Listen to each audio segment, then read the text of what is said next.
السلام عليكم ورحمة الله وبركاته. وعليكم السلام ورحمة الله إن الحمد لله نحمده ونستعينه ونستغفره ونعوذ بالله من شرور أنفسنا وسيئات أعمالنا.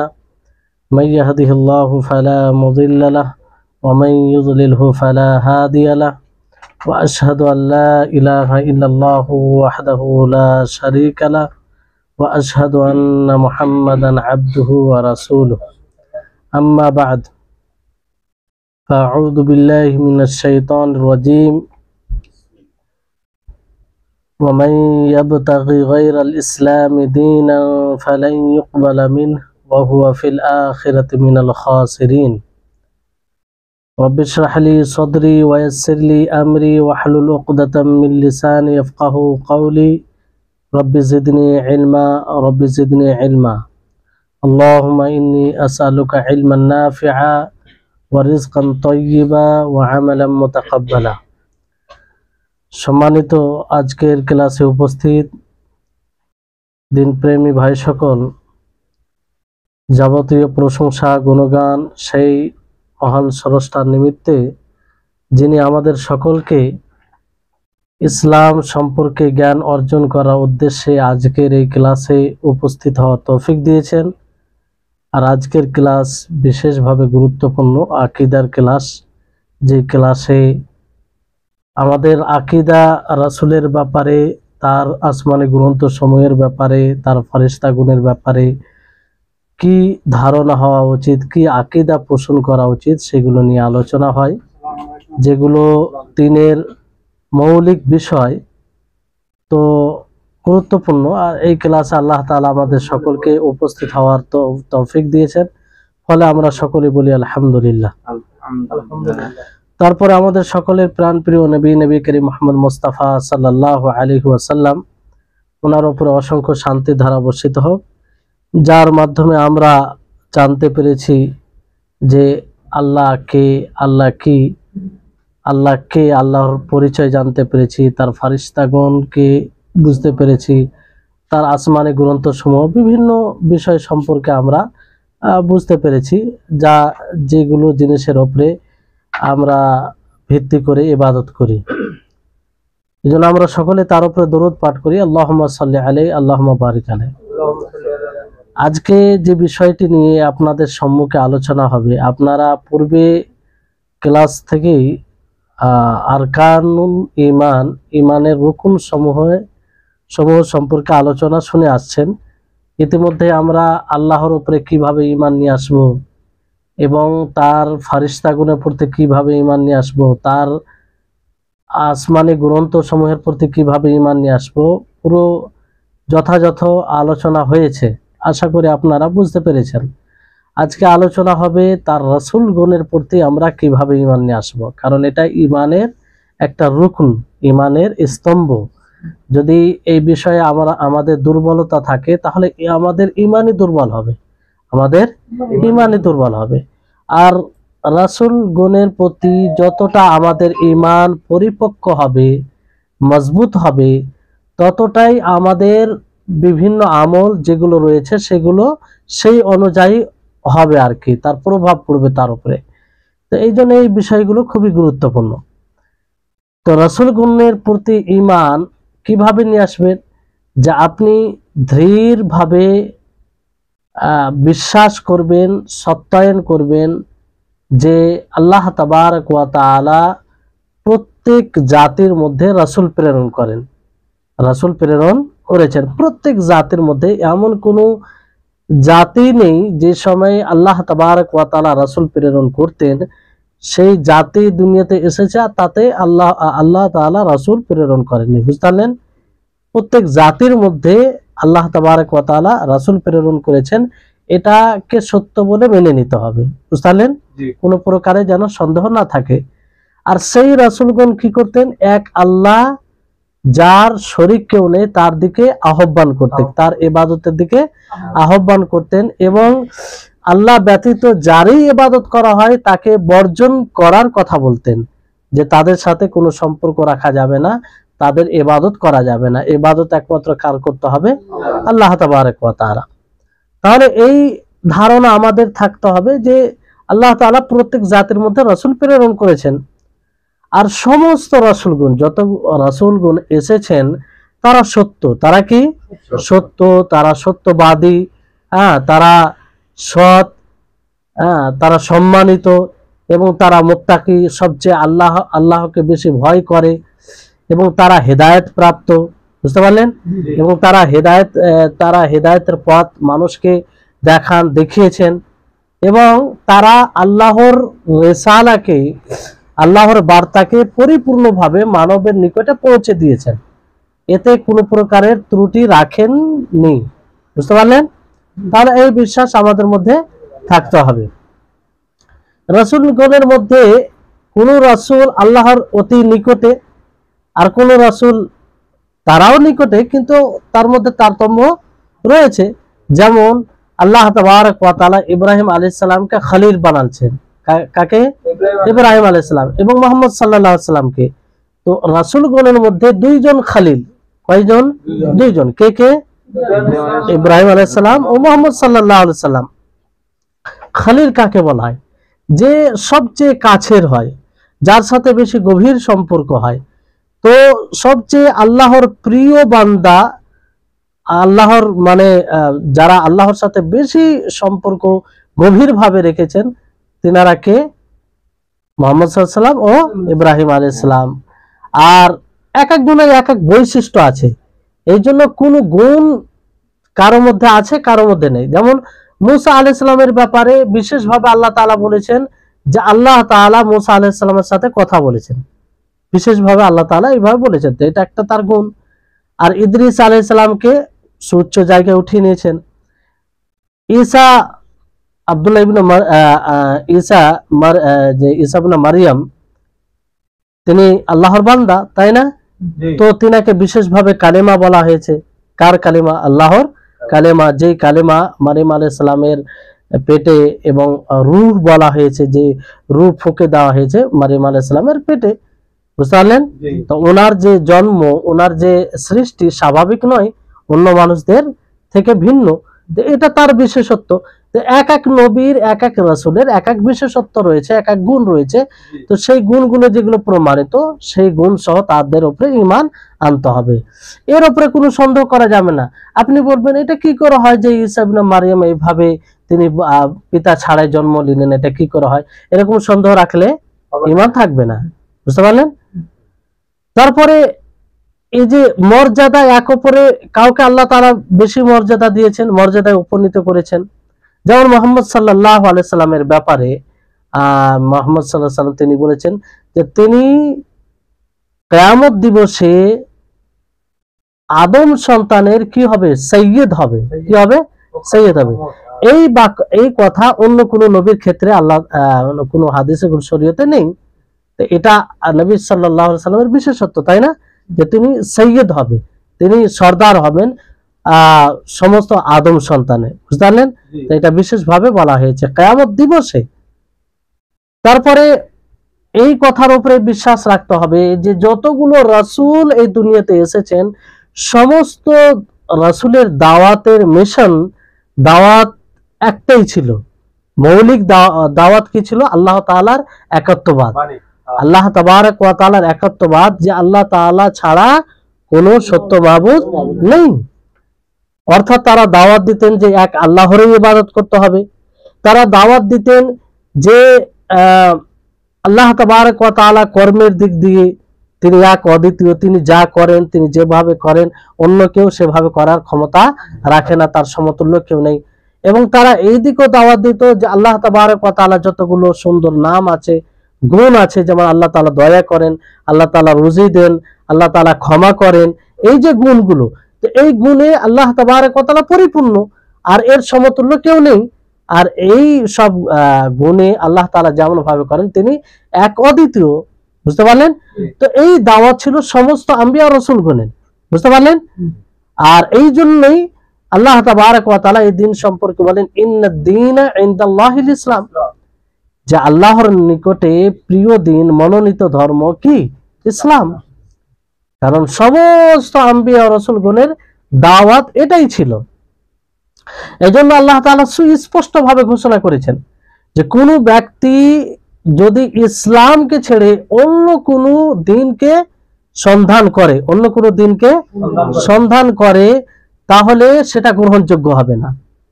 কারণ সমস্ত আম্বিয়া রাসূলগণের দাওয়াতের মিশন একটাই ছিল, আর সেটা কি? তাওহীদ, আল্লাহর একত্ববাদের দাওয়াত। এক আল্লাহর ইবাদত করতে হবে, তার সাথে কাউকে শরীক করা যাবে না। আল্লাহ তাআলা বলেন, ওয়ামাই ইয়াবতাগি গায়রাল ইসলামি দীনান ফালাই ইউকবালা মিনহু ওয়া হুয়া ফিল আখিরাতি মিনাল খাসিরিন। যে যারা ইসলাম ব্যতীত অন্য কোনো দিনকে সন্ধান করে তাদের দিন গ্রহণযোগ্য হবে না, আর তারা আখিরাতে ক্ষতিগ্রস্তদের অন্তর্ভুক্ত হবে। বুঝতে পারলেন? যে ইসলামকে ছেড়ে অন্য কিছুকে সন্ধান করবে। আর নবী নূহ আলাইহিস সালাম সম্পর্কে আল্লাহ তাআলা বলেন, ওয়া উমিরতু আন আকুনা মিনাল মুসলিমিন, যে আমি এই কথার আদিষ্ট যে আমি মুসলিমদের মধ্যে হই। মানে সমস্ত নবী ও রাসূল তারা মুসলিম ছিলেন, আল্লাহর নিকটে আত্মসমর্পণকারী ছিলেন, এবং যা আল্লাহ তাআলা মিশন দিয়েছিলেন সেটা তারা পালন করেছেন। বুঝতে পারলেন? তো এইভাবে এক কথাই সমস্ত রাসূলগণের ব্যাপারে এই আকীদা আমাদের রাখতে হবে। এবার বিষয়টি হচ্ছে যে রাসূলগণের সংখ্যা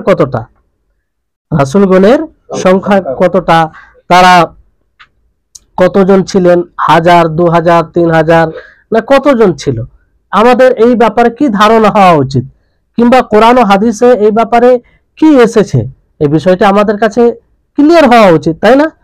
তো এই বিষয়ে হচ্ছে যে নির্ধারিত কোনো সংখ্যা নেই।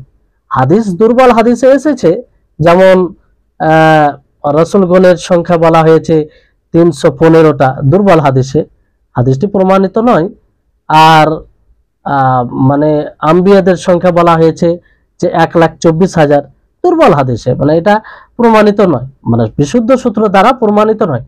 তো এই ব্যাপারে আমাদের ধারণা হবে, আকীদা হবে যে আল্লাহ তাবারক ওয়া তাআলা অসংখ্য নবী ও রাসূল পাঠিয়েছেন। আল্লাহ তাআলা যতগুলো রাসূল পাঠিয়েছেন, নবী পাঠিয়েছেন, তার উপর আমরা সার্বিকভাবে ঈমান আনছি, এই আমাদের ধারণা থাকবে। বুঝতে পারলেন?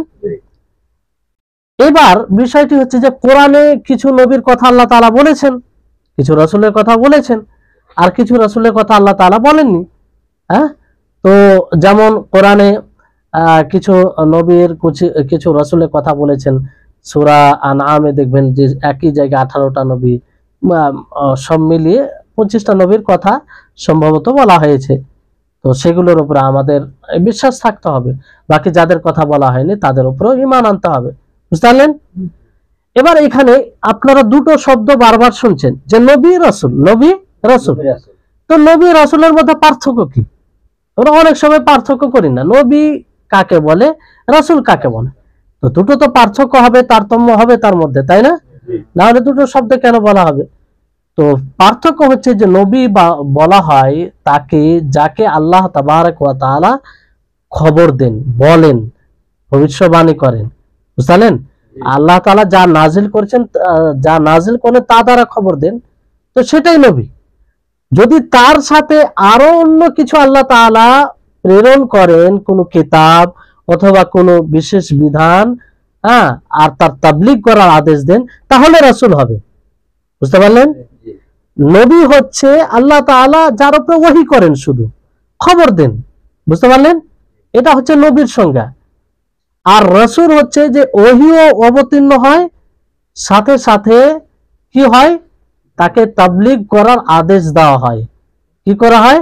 তাবলীগ করার আদেশ দেওয়া হয়। তো এটা হচ্ছে নবী ও রাসূলের মধ্যে পার্থক্য। বুঝতে পারলেন?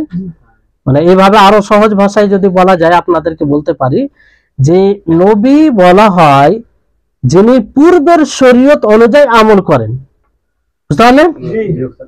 আর ওনাকে নতুন কোন শরীয়ত দেওয়া হয় না, বরং পূর্বের শরীয়তের উপরে আমল করেন। আর রাসূল যে হয় তাকে নতুন শরীয়ত, কিতাব দেওয়া হয়, আর সেটা আমল করেন এবং তার তাবলীগের আদেশ দেওয়া হয়। বুঝতে পারলেন?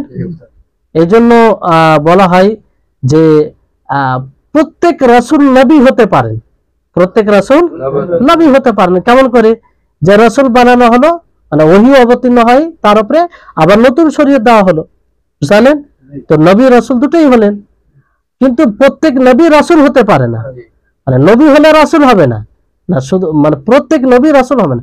এমন অনেক ছিলেন যে যারা শুধু নবী ছিলেন, যেমন উদাহরণ আদম আলাইহিস সালাম, হ্যাঁ আদম আলাইহিস সালাম, আরো অনেক ছিলেন এইভাবে।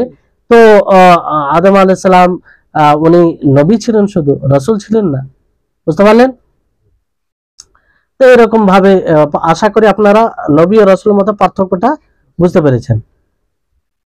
আল্লাহ তাবারক ওয়া তাআলা কিছু নবীর কিছু রাসূলের নাম নিয়েছেন, যেমন আপনার সমস্ত নবী রাসূলের নাম যাদের নিয়েছেন তাদের সংখ্যা 25 মতো হয়, যেমন আদম, নূহ, ইদ্রিস, হুদ, সালেহ, ইব্রাহিম, ইসমাইল, ইসহাক, ইয়াকুব, ইউসুফ, লূত, শুআইব, ইউনুস, মুসা, হারুন, ইলিয়াস, জাকারিয়া, ইয়াহইয়া, ইয়াসা, যুলকিফল, দাউদ, সুলাইমান, আইয়ুব, আর এইভাবে ঈসা, মুহাম্মদ, এই সাল্লাল্লাহু আলাইহি সাল্লাতু ওয়াস সালাম, মুহাম্মদ সাল্লাল্লাহু আলাইহি সাল্লাম।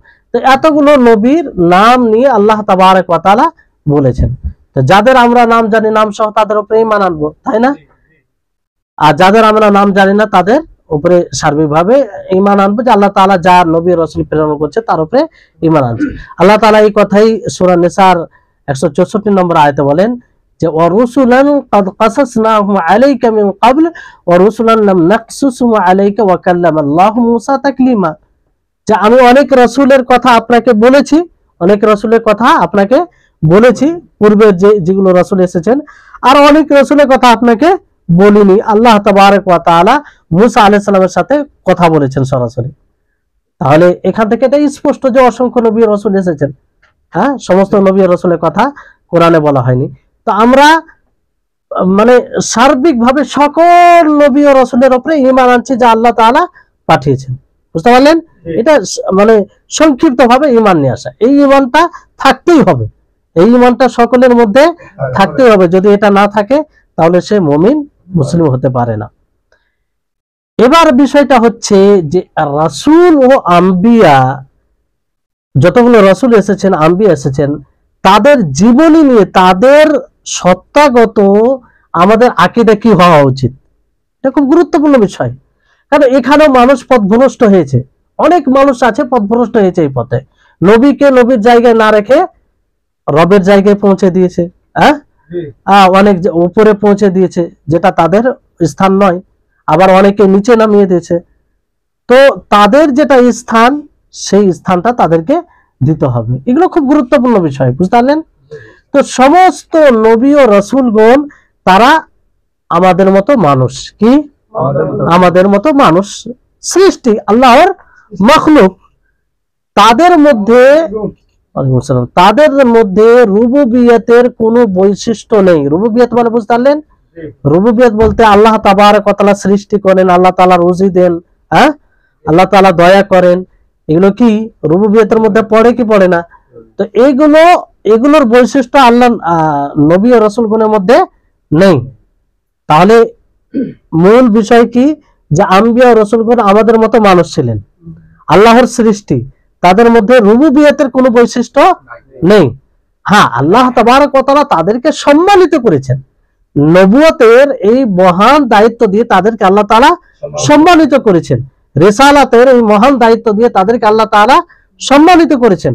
তার মানে এটা নয় যে আমাদের মানে যেটা তারা বাশার, এই বাশার থেকে, মানুষ থেকে বের হয়ে গেছেন। আমরা যেমন ভাবে জন্ম নিয়েছি তারাও সেভাবে জন্ম নিয়েছে। এই কথাটি বলতে গেলে অনেকেই রাগান্বিত হয়ে যায়। যেমন একবার আমরা মদিনায় ছিলাম, তো মদিনায় মাঝে মধ্যে যারা উমরা করতে যায় তাদেরকে মানে গাইড করার জন্য যেগুলো দর্শনের জায়গা আছে, ঐতিহাসিক জায়গা, তো সেগুলো গাইড করার জন্য মাঝে মধ্যে যেতাম। তো একবার কি হয়েছে, গিয়েছি, তো পুরো বাসে লোক আছে সব বাইরে থেকে, ওয়েস্ট বেঙ্গলের, ইন্ডিয়ার আছে, ইন্ডিয়ারই বেশি ছিল, ওয়েস্ট বেঙ্গলের, কলকাতা। তো তাদেরকে হয়তো অনেক কিছু বোঝাবার ক্ষেত্রে বুঝালাম, আর খুব ভালোভাবে গল্প হচ্ছিল, খুব হাসি মুখে গল্প হচ্ছিল, খুব ভালো লাগছিল। তো যখনই এই কথাটি আসে যে রাসূল তিনি আমাদের মতো, এই আয়াতটি পড়ে শোনার পরও এমন রেগে রাগান্বিত হয়েছে যে সে আর কোনো কথাই শুনবে না। পুরো বাসে হাঙ্গামা একদম শুরু করে দিল, মনে হচ্ছে কি হয়ে গেছে। তো হঠাৎ করে নিজেও ভাবলাম যে কি হলো, এই মাত্র হাসি মুখে কথা হলো, সবকিছু হলো, আর মানুষ সব তাকিয়ে আছে। তো তাকে ঠান্ডা মাথায় বোঝাবার চেষ্টা করলাম, তারপরও সে শিথিল হলো না। পরবর্তী সময়ে একটু শিথিল হয়েছিল। তো যাই হোক, মানুষ আসলে আবেগে সবকিছু বুঝতে চায়, আবেগ দিলে তো হবে না।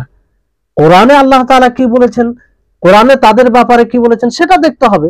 আল্লাহ তাআলা বলছেন সূরা কাহফের 110 নম্বর আয়াতে যে কুল ইন্নামা আনা বাশারুম মিসলুকুম ইউহা ইলাইয়া আন্নামা ইলাহুকুম ইলাহু ওয়াহিদ, যে হে নবী আপনি বলে দিন যে আমি তোমাদের মতো মানুষ। এটা সরাসরি আপনাকে আল্লাহর বাণীর মানে তর্জমা করছি, কোন প্রকারের এখানে পরিবর্তন জিনিস কিংবা কোন প্রকারের মিথ্যার কোনো অবকাশ নেই। এখানে আল্লাহ তাআলা বলছেন নবীকে যে আপনি বলুন যে আমি তোমাদের মতো মানুষ, বশার, বশার আমাদেরকেও বলা হয়। আর এই ক্ষেত্রে আল্লাহ তাআলা সম্বোধন করে যে তোমাদের মতো মানুষ, ইউহা ওহী করা হয়, পার্থক্যটা কি? তারপর আল্লাহ তাআলা বলেন যে আমার উপরে ওহী করা হয়। কি করা হয়? ওহী করা হয়। আর তোমাদের ইলাহ, তোমাদের উপাসনার যোগ্য একমাত্র কে? আল্লাহ। আল্লাহ তাবারক ওয়া তাআলা। ফামান কানা ইয়ারজু লিকা রাব্বিহি, যে তার রবের সাক্ষাতের সাথে আশা রাখে, সে যেন সৎ কর্ম করে। কি করে? ফালিয়ামাল আমালান সালিহা, সৎ কর্ম করে। ওয়ালা ইউশরিক বিইবাদাতি রাব্বিহি আহাদা, আর তার রবের ইবাদতের সাথে কাউকে শরীক না করে। তাহলে এই আয়াত থেকে এটা স্পষ্ট না যে সমস্ত আম্বিয়া রাসূলগণ কিসে ছিলেন? মাটির মানুষ, আমাদের মতো মানুষ। বুঝতে পারলেন? এই জন্য আল্লাহ তাবারক ওয়া তাআলা অন্য আয়াতে এইভাবে বলেছেন যে সমস্ত রাসূলগণ তাদের উম্মতকে, তাদের লোককে এইভাবে বলেছেন যে ইন্নাহানু ইল্লা বাশারুম মিসলুকুম, যে আমরা তোমাদের মতোই মানুষ। সমস্ত রাসূল, এটা শুধু যে আল্লাহর নবী বলেছেন তা নয়, বরং যতগুলো রাসূল এসেছেন সমস্ত রাসূলগণই তাদের লোককে বলেছেন এইভাবে যে আমরা তোমাদের মতোই মানুষ। ওয়ালাকিন্নাল্লাহ ইয়ামুন্নু আলা মান ইয়াশাউ মিন ইবাদিহি, কিন্তু আল্লাহ তাআলা যার উপরে, তার বান্দাদের উপরে, যার উপরে চায় ইহসান করেন। কি ইহসান করেছেন? তাদের উপরে নবুয়ত এর দায়িত্ব দিয়েছেন, রিসালাতের দায়িত্ব দিয়েছেন। ওয়ামা কানা লানা আন নাতিয়াকুম বিসুলতানিন ইল্লা বিইذنিল্লাহ, আর আমাদের কোনো ক্ষমতা নেই যে আমরা কোনো সুলতান দলিল নিয়ে আসি আল্লাহর অনুমতি ব্যতীত। আর তোমরা আল্লাহর উপরেই ভরসা করো, মুমিনরা তার উপরে ভরসা করে। তো বিষয়টি হচ্ছে, দেখেন এখানেও সমস্ত রাসূলগণের এই বাক্যতা। আমাদের আকীদা কি হবে? যে রাসূল মাটির তৈরি। রাসূল কিসের তৈরি? মাটির তৈরি। এখানে যদি নূরের তৈরি হতো আল্লাহর নবী, তাহলে অবশ্যই আল্লাহ তাআলা বলতেন কি বলতেন না? যেমন জিনদের ব্যাপারে বলা হয়েছে যে তারা আগুনের তৈরি, বলা হয়েছে কি হয়নি? ফারিস্তাগণের ব্যাপারে তারা নূরের তৈরি। হ্যাঁ, তো রাসূল এখানে সরাসরি বলছেন যে হে নবী আপনি বলে দিন যে আমি তোমাদের মতো মানুষ। তো যদি আল্লাহর নবী নূরের তৈরি হতেন, অনেকেই বলে যে আচ্ছা নূরের তৈরি বলে দিলাম তো এতে কি অসুবিধা? হ্যাঁ, আর এতে অসুবিধাটা হয় কোথায়? আমি নূরেরই মানলাম। যে অসুবিধা আছে, আল্লাহ তাআলা এক বলছেন আর আপনি এক আকীদা পোষণ করছেন, তার বিরুদ্ধে আপনি যাচ্ছেন, এটা কি করে হতে পারে? আর আল্লাহ তাআলা, ওই জন্য এটাই তো একটা পরীক্ষা যে আল্লাহ তাআলা যা অবতীর্ণ করেছেন তার উপরে আপনি সেভাবে ঈমান নিয়ে আসবেন, সেভাবে ঈমান নিয়ে আসবেন। আপনি নিজের বুদ্ধিতে, নিজের আবেগে তো ভাবলে হবে না। বুঝতে পারলেন? তাহলে তারা আমাদের মতোই মানুষ ছিলেন, এতে কোনো সন্দেহ নাই। তবে তিনারা সবচেয়ে সম্মানিত ছিলেন। কি ছিলেন? সম্মানিত। নবী সাল্লাল্লাহু আলাইহি ওয়াসাল্লাম সবচেয়ে বেশি সম্মানিত। তিনাকে মাকামে মাহমুদ, সবচেয়ে সম্মানের জিনিস দেওয়া হয়েছিল। মাকামে মাহমুদ বুঝেন তো? যেটা সবচেয়ে বড় শাফাত করা হবে হাসরের মাঠে, যিনি যার সুপারিশের মাধ্যমে হিসাব কিতাব হবে, জান্নাত আল্লাহ নবী সর্বপ্রথম যাবেন। তো এটা কি সম্মানিত নয়? এইগুলো সম্মানিত। এর পরিবর্তে কেউ যদি বলে যে না রাসূল আল্লাহর মতো, নাউজুবিল্লাহ, এটা গ্রহণযোগ্য কথা? এটা কি করে? এটা তো শিরক হয়ে যাবে। তিনি তো মাখলুক, তিনি কি আল্লাহর মাখলুক, তো তিনি রবের জায়গা কি করে নিতে পারে? এই হচ্ছে বিষয়। অনেক ইবাদত করতে গিয়ে, যেমন আল্লাহ তাবারক ওয়া তাআলা সরাসরি তার কাছে দোয়া করতে বলেছেন। তো তার কাছে দোয়া না করে করতে গিয়ে কি করে, নবীকে ওসিলা বানায়, নবীকে ওসিলা বানায়। তো এটা শিরক নয়? এটা শিরক। আল্লাহ তাআলা বলছেন তোমরা আমাকে সরাসরি ডাকো, নবীকে ওসিলা বানাতে হবে না। হ্যাঁ, নবী যতদিন বেঁচে ছিলেন, জীবিত ছিলেন তিনি, ততদিন ওনার দোয়া নেওয়া যেত। ততদিন কি ওনার দোয়া, সাহাবায়ে কেরাম গেছেন, দোয়া নিয়েছেন, তিনি দোয়া করেছেন। কিন্তু এখন তিনি তো নেই দুনিয়াতে, তিনি দুনিয়াতে নেই, তো তার কাছে আর দোয়া চাওয়া যাবে না। তো এই হচ্ছে বিষয়, বুঝতে পারলেন? তারপরে আল্লাহ তাবারক ওয়া তাআলা এইভাবে স্পষ্ট করেছেন, দেখেন যে কত স্পষ্ট বিষয়, তারপরে মানুষ পথভ্রষ্ট রাস্তায় আছে, বিভ্রান্ত হয়েছে, শয়তানি ওয়াসওয়াসা ছাড়া কিছু নাই। যে আল্লাহ তাআলা বলছেন, দেখেন কিভাবে, ওয়ামা আরসালনা ক্বাবলাকা মিনাল মুরসালিনা ইল্লা আন্নাহুম লা ইয়াকুলুনা আত-তাআমা ওয়া ইয়ামশুনা ফিল আসওয়াক ওয়া জাআলনা বা'দাকুম লিবা'দিন ফিতনাতান আতাসবিরুনা ওয়া কানা রাব্বুকা বাসীরা। এর চাইতে সূর্যের আলো নেই, সূর্যের আলোর মতো একদম পরিষ্কার, তাতে কোনো বক্রতা নেই। আল্লাহ তাআলা বলছেন যে আমি আপনার পূর্বে যতগুলো রাসূলকে পাঠিয়েছি, যতগুলো রাসূলগণকে পাঠিয়েছি, কি তারা খেত, কি করত, খাওয়া দাওয়া করত, বাজারে চলাফেরা করত, যেমন আমরা খাই, আমরা বাজারে চলাফেরা করি। আর তোমাদের মধ্যে কিছু লোককে কিছু লোকের জন্য ফিতনা স্বরূপ বানিয়েছি। ফিতনা হয় কি হয় না, বুঝতে পারলেন? তো এখানে আল্লাহ তাআলা দেখেন কেমন ভাবে মানুষকে বুঝাচ্ছেন যে দেখো আম্বিয়া ও রাসূলগণ তোমাদের মতোই, তোমরা যেমন ভাবে খাওয়া দাওয়া করো তেমন ভাবে তারাও করে, তোমরা যেমন ভাবে বাজার করো, বাজারে যাও, তেমন ভাবে তারাও যায়। বুঝতে পারলেন? তাহলে এই আকীদা তাদের ব্যাপারে রাখতে হবে। কিন্তু বড় দুঃখের সাথে বলতে হয়, আমাদের মাঝেই একটা কিছু দল আছে যারা রাসূলের ব্যাপারে এই ধারণা রাখে না, তারা ভাবে যে রাসূল অন্য কিছু। বুঝতে পারলেন? তারপরে রাসূল যেহেতু তিনি মাখলুক, আর আল্লাহ তাআলা সমস্ত মাখলুকের ব্যাপারে কি বলেছেন যে তারা গায়েব জানে না। তারা কি জানে না? গায়েব জানে না। তো আল্লাহ তাআলা মাখলুকের মধ্যে পড়ে কি, নাউজুবিল্লাহ, আফওয়ান, নবী সাল্লাল্লাহু আলাইহি ওয়াসাল্লাম মাখলুকের মধ্যে পড়ে কি পড়ে না? নবী সাল্লাল্লাহু আলাইহি ওয়াসাল্লাম মাখলুকের মধ্যে এক মাখলুক, তাই না? বাশারের মধ্যে পড়েন, কিন্তু তিনি রাসূল, তিনি নবী, তো তিনি গায়েব জানেন? আল্লাহ তাআলা সমস্ত মাখলুক থেকে এটা নাফি করেছেন যে তারা কেউ গায়েব জানে না, উনি ব্যতীত, আল্লাহ তাআলা ব্যতীত। তো রাসূলের ব্যাপারে এই ধারণা রাখা যে তিনি গায়েব জানেন, এটা সঠিক ধারণা? এটা সঠিক আকীদা? আল্লাহ তাআলা কোরআনের একাধিক আয়াতে, অনেক আয়াতে এইভাবে কোন জায়গায় সুস্পষ্ট ভাবে, কোন জায়গায় ইশারা ইঙ্গিতে বলেছেন যে গায়েব একমাত্র আল্লাহ তাআলাই জানে, এমনকি রাসূলও জানে না। দেখেন আল্লাহ তাআলা কি বলছেন রাসূল সম্পর্কে। আল্লাহ তাআলা বলেন সূরা আনআমের 50 নম্বর আয়াতে যে হে নবী আপনি বলে দিন, লা আকুলু লাকুম ইনদি খাজাইনুল্লাহ, যে আমি তোমাদেরকে বলছি, নবীকে বলতে বললেন আল্লাহ তাআলা যে আপনি বলুন যে আমি তোমাদেরকে বলছি ইনদি খাজাইনুল্লাহ, আমার কাছে কোনো আল্লাহর খাজানা নেই, কোনো ভান্ডার নেই যে বিশেষ ভাবে আমি তোমাদেরকে কিছু দেব। বুঝতে পারলেন? ওয়ালা আলামুল গায়ব, না আমি গায়েব জানি। দেখেন একদম কোনো মানে এখানে ভেজালের বিষয় নাই। আল্লাহ তাআলা বলছেন যে আপনি বলে দিন যে আমি গায়েব জানি না। কে জানি না? রাসূল সাল্লাল্লাহু আলাইহি ওয়াসাল্লাম, তাকে বলতে বলছেন আল্লাহ তাআলা যে আমি গায়েব জানি না, অর্থাৎ রাসূল সাল্লাল্লাহু আলাইহি ওয়াসাল্লাম গায়েব জানেন। ওয়ালা আকুলু লাকুম ইন্নী মালাক, আর না আমি তোমাদেরকে বলছি যে আমি ফেরেশতা।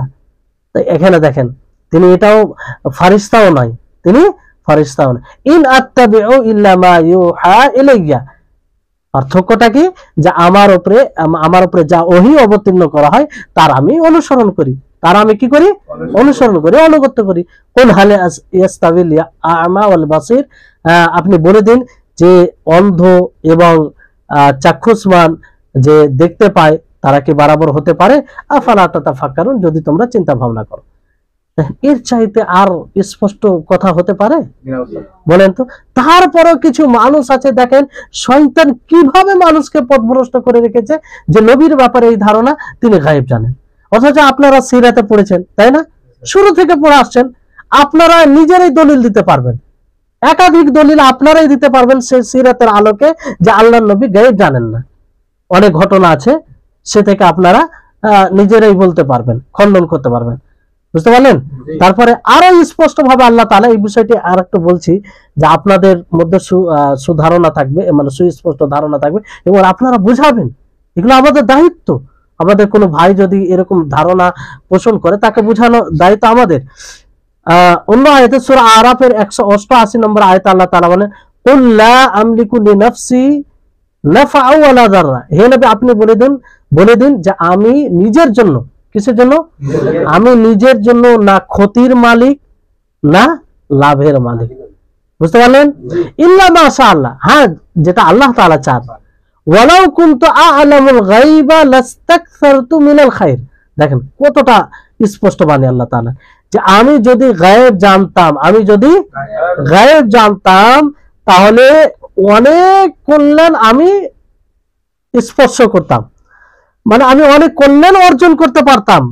ওয়ামা মাসানিয়াস সু, এবং কোন অকল্যাণ আমাকে স্পর্শ করতে পারতো না, কোন অকল্যাণ আমাকে স্পর্শ করতে পারতো না, মানে কোনো মুসিবতে আসতো না।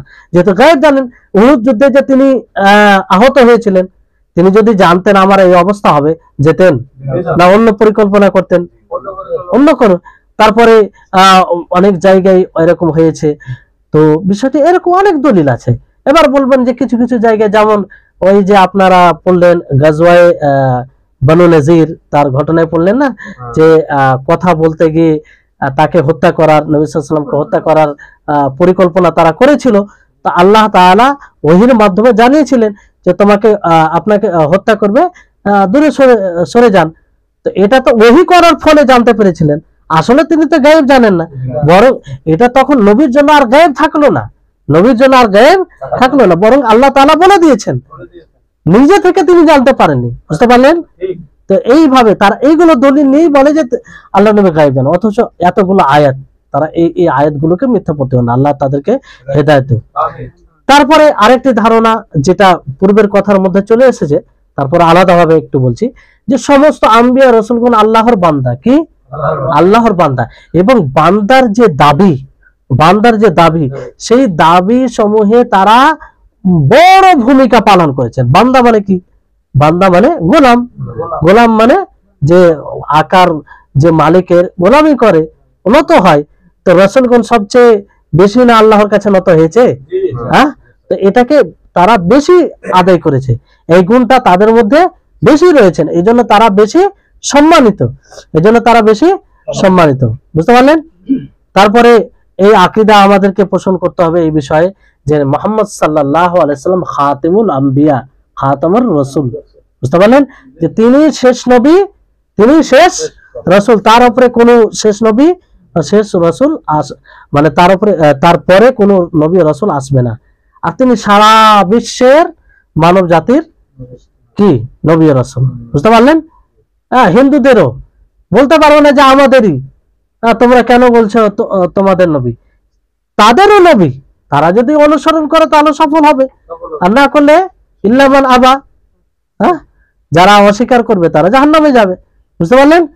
আল্লাহ তাবারক ওয়া তাআলা সূরা আরাফে বলেন যে কুল ইয়া আইয়ুহান নাসু ইন্নী রাসূলুল্লাহি ইলাইকুম জামিআ, যে হে নবী আপনি বলে দিন যে সারা বিশ্বের মানব জাতি আমি তোমাদের সকলের নিকটে রাসূল হয়ে প্রেরিত হয়েছি। বুঝতে পারলেন? আর নবীর আমাদের নিকটে প্রেরণ হওয়া এটা রহমত, পুরো বিশ্ববাসীর জন্য রহমত স্বরূপ, তা আমাদের জন্য রহমত স্বরূপ। কতটা রহমত দেখেন, যে সবচেয়ে বড় নিয়ামত তার জন্যই পেয়েছি। রাসূল যদি আমাদেরকে গাইড করে না যেতেন তাহলে আমরা ইসলামকে বুঝতে পারতাম, আমরা গুমরা হয়ে থাকতাম, তাই না? তারপরে বিষয়টি হচ্ছে যে যারাই নবীকে পেয়েছে তারা রাসূলকে অনুসরণ করেছে, আর রাসূলকে অনুসরণ করা তাদের জন্য জরুরি ছিল, তাই না? তাদের জন্য জরুরি ছিল। এখন আমাদের জন্য কি করতে হবে? আমাদের জন্য এটা জরুরি যে তার যেগুলো বাণী আছে সে অনুযায়ী আমাদেরকে জীবনযাপন করতে হবে। বুঝতে পারলেন? এখানে রাসূলের আগমন, রাসূলের আসা এই দুনিয়াতে, এটা একটা সুসংবাদ সমস্ত মানুষের জন্য সুসংবাদ। যেমন আল্লাহ তাবারক ওয়া তাআলা সূরা সাফে বলেন, ওয়াইদ ক্বালা ঈসা ইবনে মারইয়াম ইয়া বানি ইসরাঈলা ইন্নী রাসূলুল্লাহি ইলাইকুম মুসাদ্দিকাল লিমা বাইনা ইয়াদাইয়া মিনাত তাওরাত ওয়া মুবাশশিরাম বিরাসূলিন ইয়াতি মিন বা'দি ইসমিহি আহমদ ফালাম্মা জাআহুম বিল বায়িনাতি ক্বালু হাযা সিহরুম মুবিন। এখানে আল্লাহ তাআলা বলেন যে যখন ঈসা ইবনে মারইয়াম বানু ইসরাইলকে বললেন যে হে বানু ইসরাইল, হে ইসরাইলের দল, ইসরাইল সন্তান, ইন্নী রাসূলুল্লাহ ইলাইকুম, আমি তোমাদের নিকটে রাসূল হয়ে এসেছি, যার তাওরাতে এবং তাওরাতে যা কিছু এসেছে তার সত্যায়নকারী। বুঝতে পারলেন? হ্যাঁ, তাওরাতে, হ্যাঁ এখানে তাওরাতে পূর্বে যেটা এসেছে তার সত্যায়নকারী। ওয়া মুবাশশিরাম বিরাসূলিন ইয়াতি মিন বা'দি ইসমিহি আহমদ, আর এক এমন রাসূলের সুসংবাদদাতা যে আমার পরে আসবে, তার নাম কি হবে? আহমদ হবে, মানে মুহাম্মদ সাল্লাল্লাহু আলাইহি ওয়াসাল্লাম। তো দেখেন মুহাম্মদ সাল্লাল্লাহু আলাইহি ওয়াসাল্লামের উম্মত হওয়া কতটা সৌভাগ্যের বিষয়, যে ঈসা আলাইহিস সালাম তিনি বলছেন যে সুসংবাদদাতা, মানে এটা সুসংবাদ, আর সকলের এটা সৌভাগ্যের বিষয় যে তার উম্মত হওয়া। বুঝতে পারলেন? যখন তাদের নিকটে আসবে সুস্পষ্ট দলিল সহ, তারা বলবে এটা স্পষ্ট জাদু। বুঝতে পারলেন? তাহলে এই ব্যাপারে আমাদের এটা স্পষ্ট থাকবে। আর যারা এই রাসূলের অনুসরণ করবে, অনুগত্য করবে, তাদের জন্য আল্লাহ তাবারক ওয়া তাআলা রহমত দয়া লিপিবদ্ধ করে রেখেছেন তাদের জন্য। আর যারা অনুসরণ করবে না, মুখ ফিরিয়ে নেবে, তারা কি? তারা জাহান্নামে যাবে। যেমন আল্লাহর নবী মুহাম্মদ সাল্লাল্লাহু আলাইহি ওয়াসাল্লাম বলেন, ওয়াল্লাযী নাফসু মুহাম্মাদিন বিয়াদিহি লা ইয়াসমাউ বি আহাদুম মিন হাযিহিল উম্মাহ, যে ওই সত্তার কসম যে সত্তার হাতে মুহাম্মদ সাল্লাল্লাহু আলাইহি ওয়াসাল্লামের জান রয়েছে, যে ইহুদি হোক অথবা নাসারা হোক, তারা যদি আমার কথা শুনে তারপরে ঈমান না নিয়ে আসে আমার রিসালাতের উপরে, যা দিয়ে আমাকে প্রেরণ করা হয়েছে, তো তারা কার মধ্যে হবে? জাহান্নামের মধ্যে। ইল্লা কানা মিন আসহাবিন নার, তারা জাহান্নামের মধ্যে হবে। তাহলে এখানে আর কোন এক রাসূলকে মিথ্যা প্রতিপন্ন করা, মানে সমস্ত রাসূলগণকে মিথ্যা প্রতিপন্ন, কোন এক রাসূলকে। আমরা যদি মুহাম্মদ সাল্লাল্লাহু আলাইহি ওয়াসাল্লামকে মেনে থাকি আর ঈসা আলাইহিস সালামের অস্বীকার করি, তাহলে মুসলিম হব? আমরা যদি মুহাম্মদ সাল্লাল্লাহু আলাইহি ওয়াসাল্লামের পুঙ্খানুরূপে অনুগত্য করে থাকি, সবকিছু মেনে থাকি, মুসা আলাইহিস সালামের মানে অস্বীকার করি, তাহলে মুসলিম হবে না। কোন এক রাসূলকে মিথ্যা প্রতিপন্ন অথবা মিথ্যা মনে করা, মানে সমস্ত রাসূলগণকে মিথ্যা মনে করা। বুঝতে পারলেন? আর এই কথা যেমন আল্লাহ তাআলা বলেন, কাযাবাত কওমু নূহিল মুরসালিন, যে নূহ আলাইহিস সালামের কওম সমস্ত রাসূলগণকে মিথ্যা প্রতিপন্ন করেছে। তো নূহ আলাইহিস সালামের পূর্বে তো কোনো রাসূল আসেনি, এসেছে কি? নূহ আলাইহিস সালামের পূর্বে কোনো রাসূল এসেছে? অথচ আল্লাহ তাআলা বলছেন সমস্ত রাসূলগণকে তারা মিথ্যা মনে করেছে। তার মানে কি? তারা নূহ আলাইহিস সালামকে মিথ্যা মনে করেছিল, ফলে সমস্ত রাসূলগণকে মিথ্যা মনে করেছে। তাহলে সমস্ত রাসূলগণের প্রতি ঈমান আনতে হবে, কোন রাসূলের ব্যাপারে সন্দেহ পোষণ করা যাবে না। বুঝতে পারলেন? আর যদি কোনো ব্যক্তি মুহাম্মদ সাল্লাল্লাহু আলাইহি সাল্লামের পরে নবুয়তের দাবি করে, তাহলে সে কি? সে কাফির। সে কি? কাফির। দেখুন, কারণ আল্লাহ তাবারক ওয়া তাআলা মুহাম্মদ সাল্লাল্লাহু আলাইহি ওয়াসাল্লামের ব্যাপারে কি বলেছেন? ওয়ালাকির রাসূলুল্লাহি ওয়া খাতামান নাবিয়্যিন, যে তিনি আল্লাহর রাসূল এবং আল্লাহর শেষ রাসূল ও শেষ নবী। বুঝতে পারলেন? তারপরে আল্লাহর নবীর একটি বিশেষ হাদিস আছে, আপনারা শুনেছেন, সময় হতে আসছে, শেষ হয়ে যাবে, যে হাদিসে বলা হয়েছে যে আমাকে 5টি জিনিস দ্বারা বিশেষভাবে আমাকে 5টি জিনিস, 6টি জিনিস দেওয়া হয়েছে, যা অন্য কোনো নবীকে দেওয়া হয়নি। সেগুলো কি? একটি হচ্ছে জাওয়ামিউল কালিম। জাওয়ামিউল কালিম মানে কি? মানে আল্লাহ নবী কথা কম বলেন, কিন্তু তার মধ্যে অনেক অর্থ রয়েছে। বুঝতে পারলেন? যেমন আপনারা হাদিসগুলো পড়েছেন, এতে বুঝতে পারছেন। তারপরে আল্লাহ নবীর একটা ভয় মানুষের, কাফিরদের হৃদয়ে ভয় করে, 1 মাস যত দূর যেতে পারবে তত দূর, মানে যত লোক থাকবে তাদের হৃদয়ে ভয় থাকবে। তারপরে মানে গনিমতের মাল হালাল করা হয়েছে নবীর জন্য। বুঝতে পারলেন? তারপরে পুরো জমিনকে পাক করা হয়েছে। বুঝতে পারলেন? আর একটা যেটা বিশেষত্ব নবী সাল্লাল্লাহু আলাইহি ওয়াসাল্লাম, যে আল্লাহ নবীকে পুরো মাখলুকের জন্য রাসূল হিসেবে প্রেরণ করা হয়েছে, আর তার দ্বারাই নবুয়তের যেটা সিলসিলা, ধারাবাহিকতা শেষ করা হয়েছে। হ্যাঁ, মাকামে মুহাম্মদ ওটাও আছে, আরো হাদিস, মানে এই 6টাই বলতে 6টাই নয়, এটা হাদিসে বিশেষভাবে বলা হয়েছে। বুঝতে পারলেন? তো এই হচ্ছে বিষয় যে এগুলো এই হাদিস দ্বারা প্রমাণিত হচ্ছে যে তিনি শেষ নবী, তিনি শেষ রাসূল। বুঝতে পারলেন? তারপরে বিষয়টি হচ্ছে যে যে কোন নবী ও রাসূলের মধ্যে আমরা নিজে থেকে তারতম্য করতে পারি না ঈমান আনার দিক থেকে। বুঝতে পারলেন? ঈমান সকলের উপরে আনতে হবে। যদি তারতম্য করি তাহলে এটা কুফরি আমল হয়ে যাবে, আর এটা মানে সহি ইসলাম, প্রকৃত ইসলাম থেকে বের করে দিবে। বুঝতে পারলেন? এই ব্যাপারে আয়াত রয়েছে। যাই হোক, আর সময়ের কারণে বলছি না। আশা করি রাসূলের ব্যাপারে আমাদের কি ধারণা হওয়া উচিত, কি আকীদা হওয়া উচিত, সেটা আপনাদের নিকটে স্পষ্ট হয়েছে না ইনশাআল্লাহ? যে রাসূল গণ তারা কিরকম ছিলেন, এগুলো খুবই গুরুত্বপূর্ণ, কারণ এর উপরে অনেক কথা নির্ভর করে। আপনি যদি এই ব্যাপারে সঠিক ধারণা না রাখেন তো অনেক আরো বিদআত ও খুরাফাত, শিরক এবং ইসলাম বহির্ভূত আমল সবকিছু চলে আসবে যদি সঠিক ধারণা না থাকে। যেমন নবীকে আলিমুল গায়ব মনে করা। তো আলিমুল গায়ব মনে করলেন মানে কি? আপনি আল্লাহর সাথে নবীকে শরীক করলেন। যে আল্লাহ আলিমুল গায়ব, এই বিষয়ে আপনি আল্লাহকে এবং নবীকে বরাবর করে দিলেন, নাউজুবিল্লাহ, যেটা কখনো হতে পারে না। তাহলে কত বড় একটা অন্যায় হলো দেখেন তো। এই জন্য নবীর ব্যাপারে সুস্পষ্ট ধারণা। আর এখানে একটা সূক্ষ্ম বিষয় আমরা যেটা বুঝতে পারলাম যে দেখেন, রাসূল মাখলুক, তার মানে তার ইবাদত উপাসনা করা যাবে না, যিনি সবচেয়ে সম্মানিত। তো তার যদি ইবাদত না করা যায় তো পৃথিবীতে আর কোন মাখলুক আছে যার ইবাদত করা যাবে? বুঝতে পারলেন? এতগুলো কথা শুনলেন আপনারা, এই কথা থেকে আপনারা বুঝতে পারলেন যে তার ইবাদত করা যাবে না। তো তার ইবাদত যদি না করা যায় তো পৃথিবীতে আর কোন মাখলুক আছে যে তার ইবাদত করা যাবে? বলেন তো।